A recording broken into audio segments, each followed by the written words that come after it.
बिस्मिल्लाहिर्रहमानिर्रहीम। अस्सलामुअलैकुम। आप देख रहे हैं JN न्यूज और मैं हूं आपकी मेजबान सुंबल ज़िया।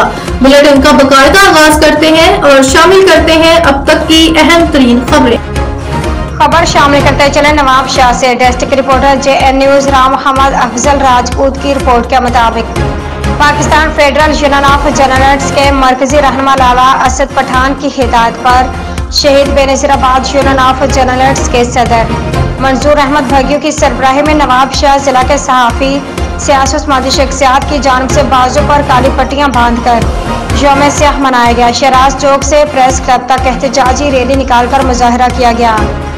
इस मौके पर शहीद बेनज़ीराबाद यूनियन ऑफ जर्नलिस्ट्स के सदर मंजूर अहमद भगियों, जनरल सेक्रेटरी इम्तियाज केरियो में दिगर सहाफ़ियों ने मीडिया से बातचीत करते हुए कहा कि हम अपने मरकजी कायद लाला असद पठान के हिदायत पर अपने शहीद साथी जान मोहम्मद मेहर के कातिलों और सहूलतकारों की गिरफ्तारी के लिए आज काली पट्टियां बांधकर एहतजाज कर रहे हैं। उन्होंने मजीद कहा कि 1 साल गुजरने के बावजूद अभी तक